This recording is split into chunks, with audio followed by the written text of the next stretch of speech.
What if I told you that even the greatest guitar visionary of all time, Jimi Hendrix, had some very real weaknesses? Now, don't get me wrong, I love Hendrix, we all do, but when you look closely, even his most devoted fans will admit that there were cracks in the genius.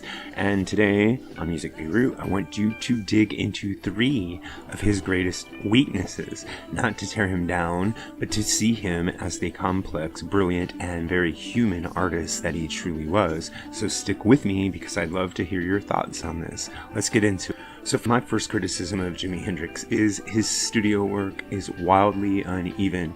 Even within the context of a single album, there are times when Hendrix is on point. Say with a song like All Along the Watchtower, you can hear his prowess in the studio, and yet there are many other songs where Hendrix's experimentation and his soundscaping gets sort of out of control.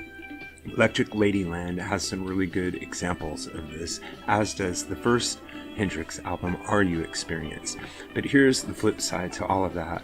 The experiments that sometimes muddied the water, make Hendrix's material sound kind of dated, is also the reason why Hendrix was able to produce some of the most enduring music of all times. So some are overproduced, and yet some feel half finished, and some feel like Hendrix is chasing too many ideas at once. There are, of course, really famous songs like Voodoo Child that evolved from jams and then were put through studio processing, and there are varied results with that. I would really love to know what you think on this topic, whether you prefer Hendrix in a more raw setting, or do you feel he came to some sort of harmony in the studio on a consistent basis. Now, my second point of weakness for Jimi is that sometimes his live blues soloing goes on a bit long. And I mean this particularly in relation to his blues soloing. I think that when Hendrix goes into his pyrotechnical soloing, his psychedelic playing, it is a little more varied and interesting than when he is just playing the pentatonic scale for 15 or 20 minutes. A Hendrix solo can be otherworldly, into a spiritual experience, night after night after night, but there are occasionally times when his jams went on and on and on. And that happens to any great improviser, whether you're talking about Jimmy Page or Jerry Garcia, or yes, Jimi Hendrix, but it's worth mentioning that not every live Hendrix moment was fire, and some were basically smoke without a spark. And I think that Hendrix in a live setting relied on long blues solo stretches to fill out his set, and this was an inconsistent thing. Sometimes it was great, and sometimes it leaves you kind of cold, at least me.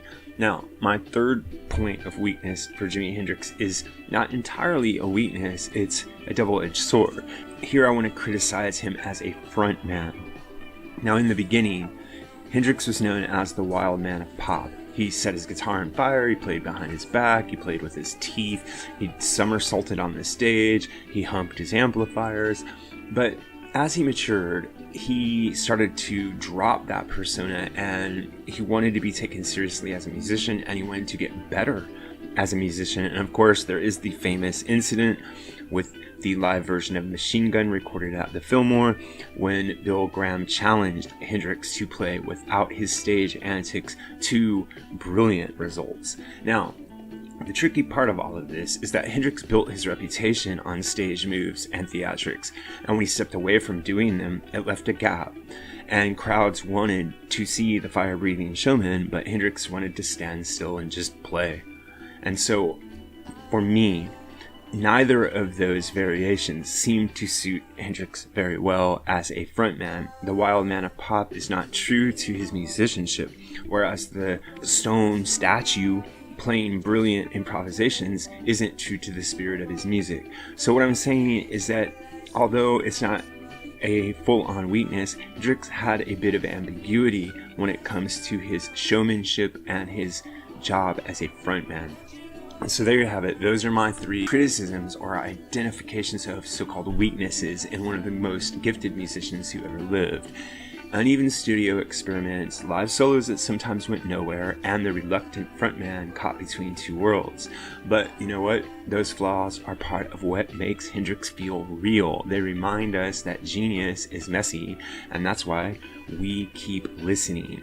Which of those do you agree with and which do you disagree with? Remember, I read all of the comments and I reply to as many as I can. This is what I think, but what really matters is what you think. So if you have an idea about this or any other topic connected to classic or contemporary music, please drop it in the section below, and remember to like and subscribe. Thanks a lot. Music Guru here, asking you to help us on our march to 10,000 subscribers.